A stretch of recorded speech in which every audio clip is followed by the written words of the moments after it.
Hello everyone. Daily current affairs MCQs analysis में आप सभी का स्वागत है।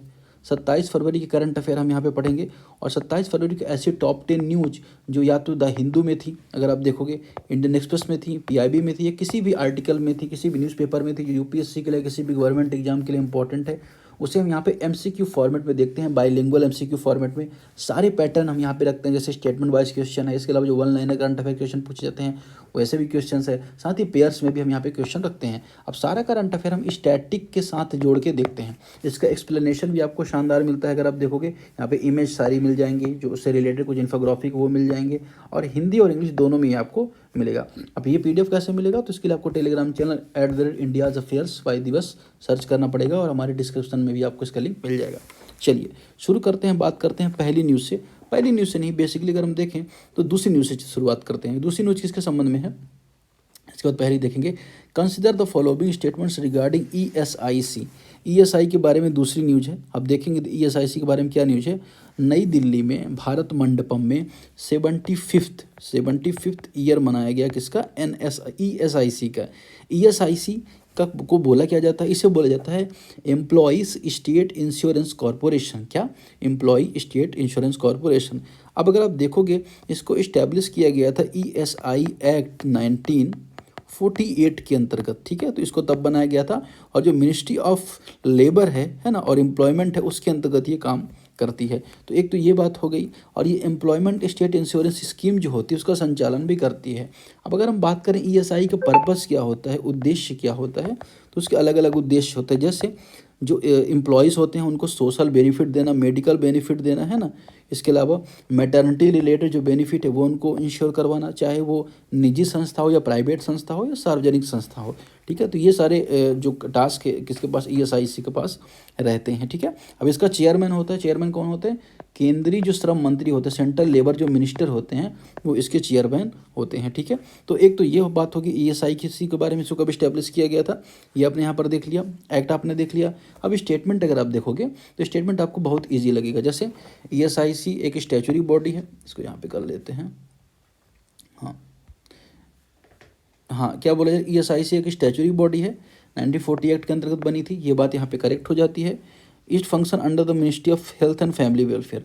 हमने यहाँ पर देखा कि जो मिनिस्ट्री ऑफ रूरल डेवलपमेंट है ना वो करती है, MORD करती है, मिनिस्ट्री ऑफ रूरल डेवलपमेंट नहीं, बेसिकली जो मिनिस्ट्री जो लेबर है वो करती है, ठीक है। तो वो करती है, तो ये स्टेटमेंट यहाँ पे करेक्ट हो जाएगा। तीसरा, केंद्रीय श्रम मंत्री इसके अध्यक्ष होते हैं, union minister of labour services इसके चेयरमैन होते हैं, ये बात यहाँ पे करेक्ट है। तो 1-3 यहाँ पे करेक्ट हो जाएगा, दूसरा ऑप्शन यहाँ पे एलिमिनेट हो जाएगा, ठीक है। उसी तरह जो पहला टॉपिक है विटामिन B3 के बारे में न्यूज़ में है।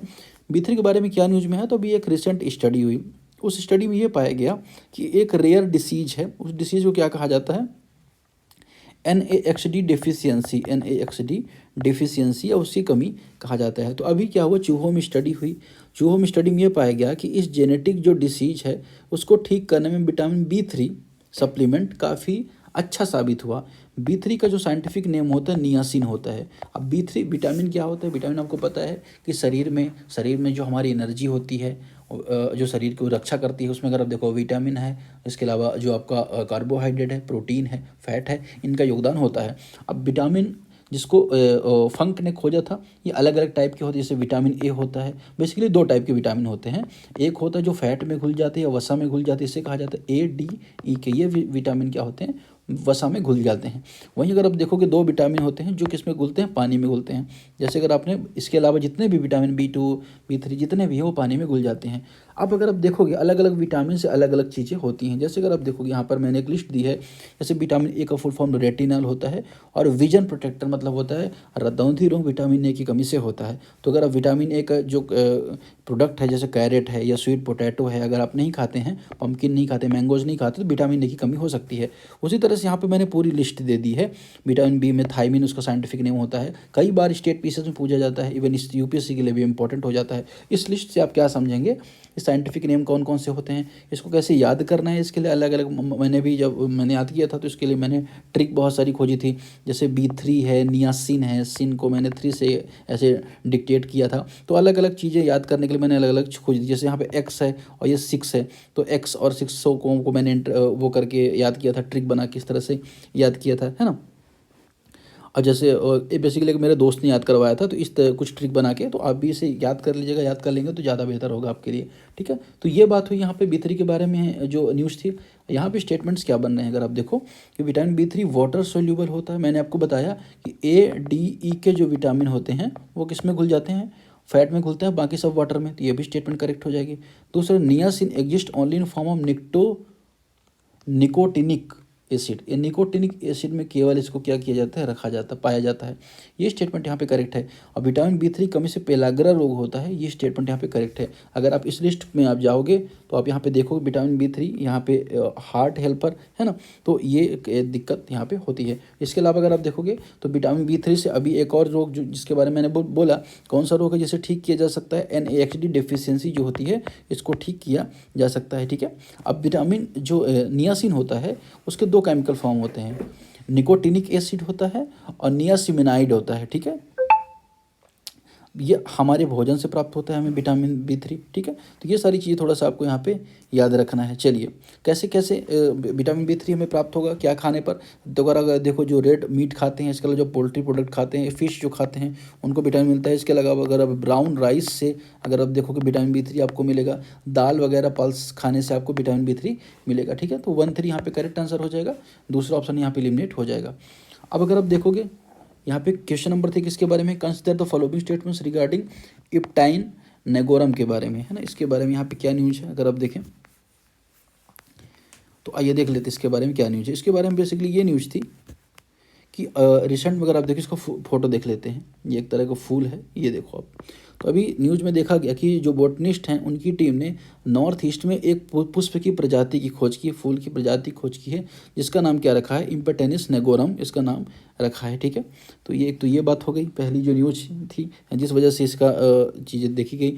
अब इसको खोजा कहाँ गया है, तो इसको फाकिम वाइल्ड लाइफ सेंचुरी में इसको खोजा गया है। और ये अभ्यारण्य कहाँ पे आता है, आपको नागालैंड में देखने को मिलेगा। कहाँ पे, फाकिम जो वाइल्ड लाइफ सेंचुरी है जहाँ पे इसे खोजा गया है, नागालैंड में देखने को मिलेगा। और नागाओं की वजह से ही इसे नागोरम नाम दिया गया है, ये भी बात आपको यहाँ पे याद रखनी है, ठीक है। इसकी ऊंचाई अगर देखोगे तो हिली रीजन में पाया गया 2336 मीटर ऊंचे क्षेत्र में देखा गया। और वहाँ पे अगर आप देखोगे किस टाइप का टेम्परेचर पाया जाता है, मॉइस्ट टेम्परेट नम समशीतोष्ण टाइप का टेम्परेट यहाँ पे पाया जाता है, ठीक है। तो ये इंपॉर्टेंट आपके लिए हो जाता है। अब अगर आप देखोगे कि स्टेटमेंट्स कौन कौन से हैं यहाँ पे, it was discovered in Fakim wildlife लाइफ सेंचुरी मेघालय, तो मैंने आपको बताया ये नागालैंड में खोजा गया है, तो मेघालय वाला स्टेटमेंट यहाँ पे इनकरेक्ट हो जाएगा, ठीक है।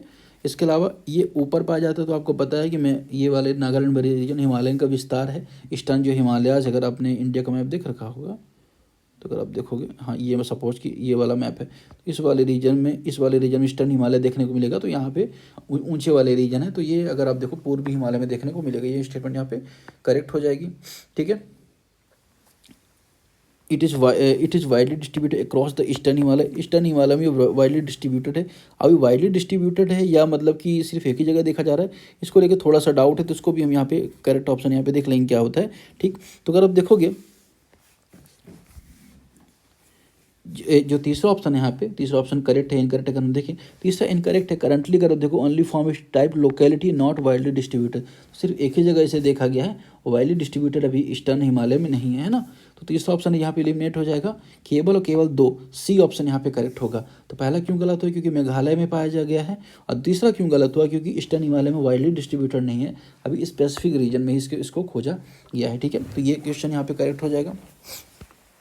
क्वेश्चन नंबर 5 देखेंगे यहाँ पे। क्वेश्चन नंबर 5 पे consider the following statements regarding इस्म्यू की फोटो आप देख लो यहाँ पर, ये आप देखिए इस्म्यू ये है।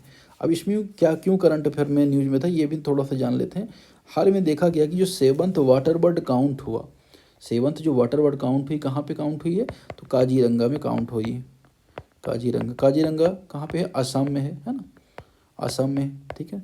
वन हॉर्न राइनो के लिए पॉपुलर है। तो काजीरंगा का जो रावमारी डोंडवा बील्स वाला रीजन है, वहाँ पे बफर में इस्म्यू को देखा गया, ठीक है। तो इसलिए ये माना जा रहा है कि ये वाला रीजन जो वर्ड्स होती है इसके लिए भी बहुत ज़्यादा डाइवर्स हो रहा है और अच्छा हो रहा है, ठीक है। एक तो ये हो गया। अब देखें तो ये बेसिकली कहाँ पे देखा जाता है आपको, तो टैगा वाले रीजन में आपको ये देखने को मिलेगा। इसका आवाज़ जो डिस्ट्रीब्यूशन इसमें का टैगा वाले रीजन में देखने को मिलेगा। नॉर्थ जो यूरोप है वहाँ पे आपको देखने को मिलेगा।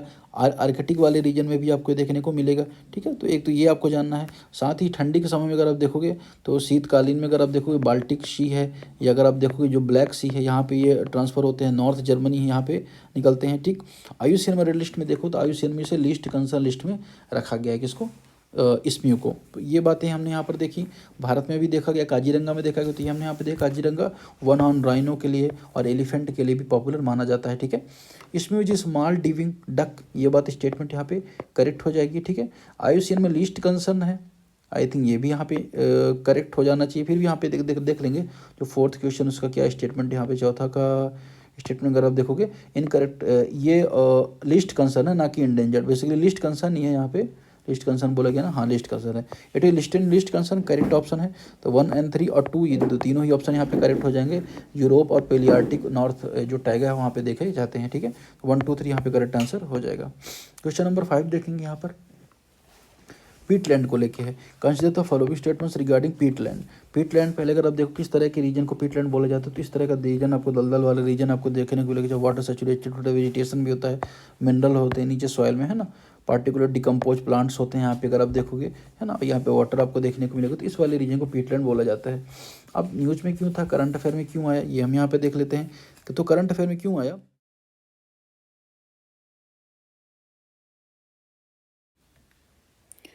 पीटलैंड जो होता है ना एक तरह का टेरेस्ट्रियल वेटलैंड इकोसिस्टम होता है ना।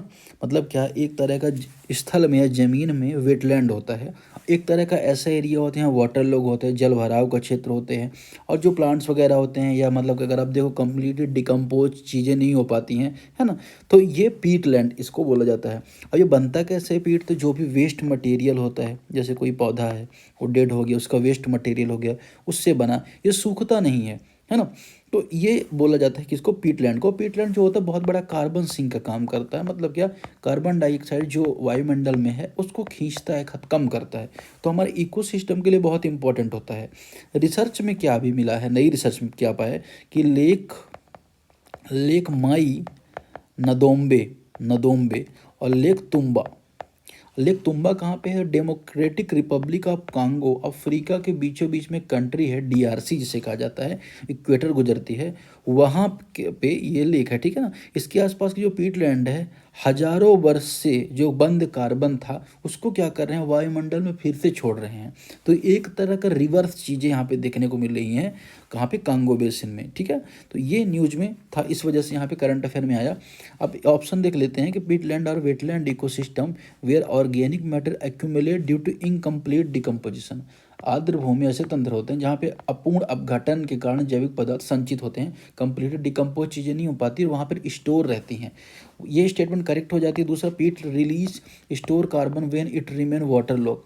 पीट जलमग्न रहता है तब वह संग्रहित कार्बन छोड़ता है। ठीक है, दूसरा ऑप्शन यहाँ पे। तीसरा, most of the world peatland are located in the boreal and temperate northern hemisphere. विश्व के अधिकांश जो पीटलैंड है नॉर्थ हेमिस्फीयर के बोरियल और जो टेम्परेट नदर्न हेमिस्फीयर के क्षेत्र में देखे जाते हैं। 1, 3 यहाँ पे करेक्ट हो जाएगा, दूसरा ऑप्शन यहाँ पे एलिमिनेट हो जाएगा। ठीक है, अगला जो टॉपिक है न्यूज़ में था उसके यहाँ पे देखेंगे, जैसे बोला जाता है स्टेफिलोकोकस ऑरिकस, स्टेलो जो कोकस अरेकस, इसके बारे में न्यूज़ में था। और दूसरा, Epstein Barr virus primarily spread through, किसके थ्रू, जो एपिस्टीन वायरस है ये फैलता है, इसको लेके ये दोनों चीज़ें न्यूज़ में थी। तो इन दोनों को थोड़ा सा हम यहाँ पे समझ लेते हैं क्या होता है। अगर हम देखें ईबीवी के बारे में देख लेते, ईबीवी अभी क्या हो रहा है कि ईबीवी को लेके जो वैक्सीन उसे डेवलप करने की दिशा में बहुत तेज़ी से वैज्ञानिक आगे बढ़ रहे हैं। और ऐसा माना जाता है कि जो एपिस्टीन बार वायरस होता है ना, ये अगर आप देखोगे तो लगभग 95% आबादी को कहीं ना कहीं से क्या करता है, प्रभावित करता है। और हाईली कंटाजियस एक तरह का वायरस होता है जिससे HHV4 के नाम से भी जाना जाता है। ठीक है, तो जो ये होता कहाँ पे, ट्रांसमिशन कहाँ पे होता है, तो जो बॉडी के फ्लूइड्स होते हैं वहाँ पे लार वगैरह में ट्रांसमिट होता है, बच्चों को, यूथ को, सभी को प्रभावित करता है। ये जान ना भी ले, लेकिन जो हमारा इम्यूनो सिस्टम होता है तो HHV जो वायरस है वो क्या करता है, उसको कमज़ोर कर देता है। ठीक है। तो ये चीज़ आपको यहाँ पे थोड़ा सा याद रखनी है, ठीक है। अब होता कि इसके सिम्टम्स अधिक थकान दिखेगी, बुखार दिखेगा, ये सारी चीज़ें यहाँ पर देखने को मिलेगी।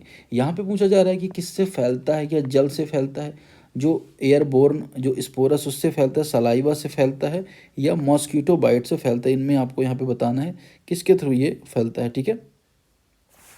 अब अगर आप देखोगे कि इसके बारे में अगर हम डिटेल में अगर थोड़ा सा देखें, थोड़ा सा एक्सप्लेनेशन को पार्ट को भी हैंडल किया, तो यहाँ पे देखेंगे कि जो सलाइवा होता है एबीबी स्प्रेड करता है, मेनली थ्रू करता है, सलाइवा से फैलता है, ठीक है। तो सही आंसर इसका क्या हो जाएगा, सी सलाइवा, ठीक है, सी सलाइवा लार।